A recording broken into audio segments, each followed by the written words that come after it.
केदारनाथ मंदिर भारत के उत्तराखंड राज्य के रुद्रप्रयाग जिले में स्थित हिंदुओं का प्रसिद्ध मंदिर है। उत्तराखंड में हिमालय पर्वत की गोद में केदारनाथ मंदिर 12 ज्योतिर्लिंगों में सम्मिलित होने के साथ 4 धाम और पंच केदार में से भी एक है। आदि शंकराचार्य ने इस मंदिर का जीर्णोद्धार करवाया। श्री केदारनाथ मंदिर में शंकर जी बैल की पीठ की आकृति पिंड के रूप में पूजे जाते हैं। शिव की भुजाएं तुंगनाथ में, मुख रुद्रनाथ में, नाभि मदमदेश्वर में और जटा कल्पेश्वर में प्रकट हुए। इसलिए इन 4 स्थानों सहित श्री केदारनाथ को पंच केदार कहा जाता है। यह उत्तराखंड का सबसे विशाल शिव मंदिर है, जो कटवा पत्थरों के विशाल शिलाखंडों को जोड़कर बनाया गया है। ये शिलाखंड भूरे रंग की है। मंदिर लगभग 6 फुट ऊंचे चबूतरे पर बना है। इसका गर्भगृह प्राचीन है, जिसे 8वीं शताब्दी के लगभग का माना जाता है। केदारनाथ धाम और मंदिर 3 तरफ पहाड़ों से घिरे हैं। एक तरफ है करीब 22,000 फुट ऊंचा केदारनाथ, दूसरी तरफ है 21,600 फुट ऊंचा खर्चकुंड और तीसरी तरफ है 22,700 फुट ऊंचा भरतकुंड। केदारनाथ मंदिर न सिर्फ 3 पहाड़ बल्कि 5 नदियों का संगम भी है। यहाँ मंदाकिनी, मधुगंगा, शीरगंगा, सरस्वती और स्वर्णगौरी हैं। इन नदियों में से कुछ का अब अस्तित्व नहीं रहा, लेकिन अलकनंदा की सहायक मंदाकिनी आज भी मौजूद है। 12 ज्योतिर्लिंग में केदारनाथ ज्योतिर्लिंग को सबसे सर्वोच्च माना गया है।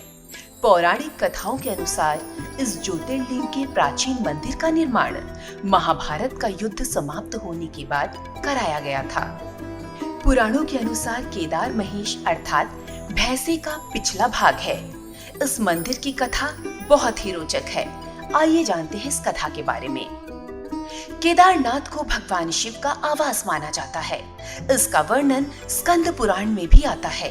भगवान शिव माता पार्वती से एक प्रश्न के उत्तर में कहते हैं कि यह क्षेत्र उतना ही प्राचीन है जितना कि मैं हूँ। भगवान शिव आगे बताते हैं कि इस स्थान पर सृष्टि की रचना के लिए ब्रह्मा के रूप में परम ब्रह्मत्व को प्राप्त किया था। तभी से यह स्थान उनके लिए आवास के समान है। इस स्थान को स्वर्ग के समान माना गया है। एक अन्य कथा के अनुसार हिमालय की केदार श्रृंग पर भगवान विष्णु के अवतार नर और नारायण ऋषि ने कठोर तपस्या की। तपस्या से प्रसन्न होकर भगवान शिव ज्योतिर्लिंग के रूप में सदैव के लिए इस स्थान पर निवास करने लगे। पौराणिक कथा के अनुसार महाभारत के युद्ध में विजयी होने पर पांडव इस स्थान पर अपने भाइयों की हत्या के पाप से मुक्ति पाने के लिए आए। पांडव भगवान शिव का आशीर्वाद प्राप्त करना चाहते थे, लेकिन भगवान शिव पांडवों से रुष्ट थे। पांडव भगवान शिव से न मिल सके, इसलिए शिव जी अंतर्ध्यान होकर केदार धाम आ गए। पांडव भी शिव जी के पीछे पीछे चले आए। तब भगवान शिव ने भैंसे का रूप धारण कर लिया और वे अन्य पशुओं के झुंड में मिल गए। पांडवों ने तब भी हार नहीं मानी और भीम ने अपना आकार बढ़ाना शुरू कर दिया। भीम ने 2 पहाड़ों तक पैर फैला दिए। ऐसा करने के बाद सभी गाय बैल और भैंसे तो निकल गए, लेकिन भगवान शिव ने पैरों के नीचे से जाने से मना कर दिया। तब भीम ने बैल को पकड़ने की कोशिश की, लेकिन भगवान शिव बैल के रूप में भूमि में समा गए। लेकिन इसी बीच भीम ने बैल की त्रिकोणात्मक पीठ का भाग पकड़ लिया। पांडवों के प्रयास से शिव जी प्रसन्न हुए और पांडवों को दर्शन दिए। पांडवों ने भगवान शिव से हाथ जोड़कर विनती की। शिव जी ने पांडवों को पाप मुक्त कर दिया। तभी से भगवान शंकर बैल की पीठ की आकृति को केदारनाथ में पूजा जाता है। इस ज्योतिर्लिंग की स्थापना का इतिहास संक्षेप में ये है कि हिमालय की केदार श्रृंग पर भगवान विष्णु के अवतार महातपस्वी नर और नारायण ऋषि तपस्या करते थे। उनकी आराधना से प्रसन्न होकर भगवान शंकर प्रकट हुए और उनके प्रार्थनानुसार ज्योतिर्लिंग के रूप में सदा वास करने का वर प्रदान किया। भारत के उत्तराखंड राज्य में हिमालय पर्वत की गोद में केदारनाथ मंदिर 12 ज्योतिर्लिंगों में सम्मिलित होने के साथ ही 4 धाम और 5 केदार में से भी एक है। इस ज्योतिर्लिंग की यात्रा करना हर शिव भक्त के लिए किसी सपने से कम नहीं है।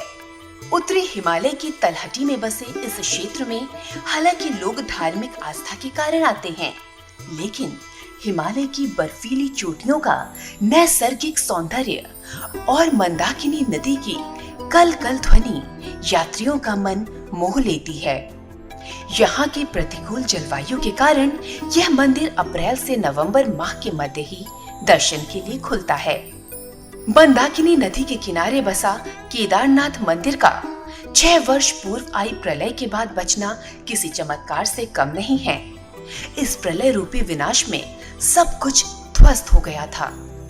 केदारनाथ मंदिर के पीछे पानी के वेग के साथ आई एक बड़ी चट्टान इस तरह कवच बनी रही कि मंदिर की एक ईंट को भी नुकसान नहीं हुआ। मंदिर को बचाने वाली इस शिला का नामकरण भीमशिला के रूप में किया गया। केदारनाथ जाने वाले सभी भक्त इस शिला की भी पूजा अर्चना करते हैं। यह शिला मंदिर के परिक्रमा मार्ग के बिल्कुल पीछे है।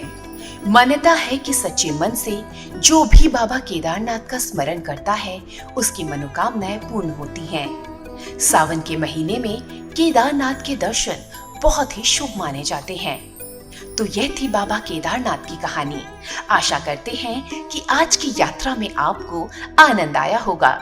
भोले भंडारी की कृपा आप पर बनी रहे। ओम नमः शिवाय।